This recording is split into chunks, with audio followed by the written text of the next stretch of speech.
ಕನ್ನಡ ನಾಡು ಇದು ಕನ್ನಡಿಗರ ನಾಡಿಮಿಡಿತ.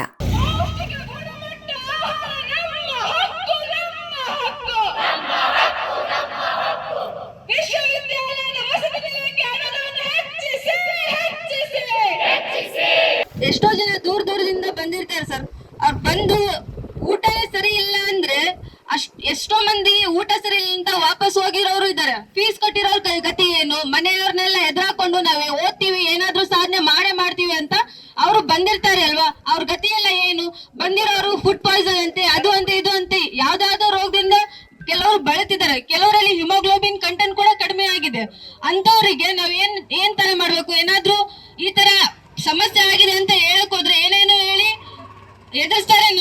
ನಮ್ ಡಿಪಾರ್ಟ್ಮೆಂಟ್ ಅಲ್ಲಾಗ್ಲಿ ದೊಡ್ಡವರಾಗ್ಲಿ ಈ ತರ ಆಗಿದ್ದಾಗ ನಾವೇನ್ ಯೂನಿವರ್ಸಿಟಿ ಸ್ಟೂಡೆಂಟ್. ಸೊ ಇಲ್ಲಿ ಊಟದ ಕಳಪೆ ಆಹಾರ ನೀಡುತ್ತಿದ್ದ ಕಾರಣಕ್ಕಾಗಿ ನಾವೆಲ್ಲ ಬಂದು ಇಲ್ಲಿ ಪ್ರತಿಭಟನೆ ಮಾಡ್ತಾ ಇದೀವಿ. ಇದು ಸೋಷಿಯಲ್ ಡಿಪಾರ್ಟ್ಮೆಂಟ್ ಅಲ್ಲಿ ಕೇಳಿದ್ರಪ್ಪ ಅಂದ್ರೆ ನಾವು ಅಮೌಂಟ್ ಸರಿಯಾಗಿ ಕೊಡ್ತಿದೀವಿ ಅಂತ ಹೇಳ್ತಿದ್ದಾರೆ. ಅಲ್ಲಿ ಕೇಳಿದ್ರೆ ಒಂದು ವಿದ್ಯಾರ್ಥಿಗೆ 56 ರೂಪಾಯಿ ಒಂದು ದಿನಕ್ಕೆ ಕೊಡ್ತೀವಿ ಅಂತ ಹೇಳ್ತಿದ್ದಾರೆ. ಬಟ್ ಇವರು ತಾವೇಳಿ ತಮ್ಮ ಕೈ ತೊಳ್ಕೊಳ್ತಾ ಇದ್ದಾರೆ, ಆ ಕಡೆ ಅವ್ರು ಹೇಳಿ ಅವ್ರ ಕೈ ತೊಳ್ಕೊಳ್ತಾ ಇದ್ದಾರೆ. ಹಾಗಾದ್ರೆ ನಮ್ಮ ಒಂದು ವಿದ್ಯಾರ್ಥಿಗಳ ಆರೋಗ್ಯವನ್ನು ಯಾರು ನೋಡ್ಬೇಕಾಗಿದೆ. ಸೊ ಹಾಗಾಗಿ ಇದ್ರ ಬಗ್ಗೆ ಎಲ್ಲ ಸಮಸ್ಯೆಗಳ ಬಗ್ಗೆ ಸರಿಯಾಗಿ ಪರಿಹರಿಸಿ ಅಂತ ನಾವು ಇಲ್ಲಿ ಪ್ರತಿಭಟನೆ ಮಾಡ್ತಿದೀವಿ. ಸೊ ಸಮಾಜ ಕಲ್ಯಾಣ ಇಲಾಖೆ ಅಧಿಕಾರಿಗಳು ಕೂಡ ಭರವಸೆಯನ್ನು ನೀಡಿದ್ದಾರೆ. ಅದು ಎಷ್ಟರ ಮಟ್ಟಿಗೆ ಈಡೇರುತ್ತೆ ಅಂತ ನಮ್ಗೆ ಇನ್ನೂ ಕೂಡ ಗೊತ್ತಿಲ್ಲ. ಬಟ್ ಈ ಹೋರಾಟವನ್ನು ನಾವು ಇಲ್ಲಿಗೆ ನಿಲ್ಲಿಸುವುದಿಲ್ಲ.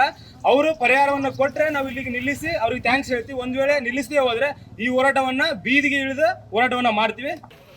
ಮುಂಚೆ ನಾವು ಒಂದು ವರ್ಷದಿಂದ ನಾವು ಫಸ್ಟ್ ಇಯರಿಂದ ಜಾಯ್ನ್ ಆದಾಗ್ಲಿಂದ ಹಲವಾರು ಸತಿ ವಿಸ್ ಹತ್ರ ಮೀಟಿಂಗ್ ಮಾಡಿ, ವಾರ್ಡನ್ಸ್ ಹತ್ರ ಮತ್ತು ಎಸ್ ಎಲ್ಲ ಹತ್ರ ಹಂತವಾಗಿ ಹೇಳ್ಕೊಂಡು ಬಂದಿ ಸರ್. ಊಟ ಸರಿ ಇಲ್ಲ, ನೀರು ಸರಿ ಇಲ್ಲ, ಹಾಸ್ಟೆಲ್ ವ್ಯವಸ್ಥೆ ಸರಿ ಇಲ್ಲ ಅಂತ ಹೇಳ್ಕೊಂಬಂದು ಅವ್ರೇನು ಮಾಡಿದ್ರು ಪೋಸ್ಟ್ಪೋನ್ ಮಾಡ್ಕೊಂಡು ನಾಳೆ ಮಾಡ್ತೀವಿ, ನಾಡಿದ್ದು ಮಾಡ್ತೀವಿ, ಮುಂದಿನ ತಿಂಗಳು ಮಾಡ್ತೀವಿ ಭರವಸೆ ಕೊಟ್ಟರು.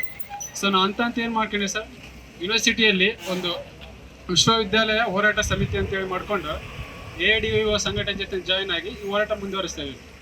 ನಮ್ಮ ಬೇಡಿಕೆ ಏನಿದೆ ಸರ್, ನಮ್ಮದು ಮೊದಲೇ ಬೇಡಿಕೆ ಅಂದರೆ ಸ್ವಚ್ಛತವಾಗಿರ್ಬೇಕು ಊಟ, ಮತ್ತು ಗುಣಮಟ್ಟ ಊಟ ಇರಬೇಕು. ಇನ್ನೊಂದು ಏನಂದರೆ ನಮ್ದು ಈ ಸಮಾಜ ಕಲ್ಯಾಣ ಇಲಾಖೆ ಏನಿದೆ ಆಫೀಸ್ ನಮ್ಮದು ನಮ್ಮದು ನಿಲಯ ಏನಿದೆ ಇರೋ ಡೈರೆಕ್ಟಾಗಿ ನಡೆಸಬೇಕು, ಅದೇ ಇಂಪಾರ್ಟೆಂಟ್ ಆಗುತ್ತೆ. ಮತ್ತು ಮೂರನೇ ವಿಷಯ ಏನಂದರೆ ಅನುದಾನ ಹೆಚ್ಚಿಸ್ಬೇಕು ಸರ್. 56 ರೂಪಾಯಿ ನಮ್ಗೆ ಎದಕ್ಕಾಗಲ್ಲ, ಅದು ಅನುದಾನ ಹೆಚ್ಚಿಸ್ಬೇಕು. ಇಷ್ಟು ಬೇಡ ಇಟ್ಕೊಂಡು ಮಾತಾಡ್ತೀವಿ. ಸಮಗ್ರ ಸುದ್ದಿಗಳಿಗಾಗಿ ತಪ್ಪದೆ ನೋಡಿ ಕನ್ನಡ ನಾಡು ವಾಹಿನಿ. ಸಬ್ಸ್ಕ್ರೈಬ್ ಮಾಡಿಕೊಳ್ಳಲು ಕೂಡಲೇ ಪಕ್ಕದಲ್ಲಿ ಕಾಣುವ ಬೆಲ್ ಐಕಾನ್ ಕ್ಲಿಕ್ ಮಾಡಿ ನೋಟಿಫಿಕೇಶನ್ ಪಡೆಯಿರಿ.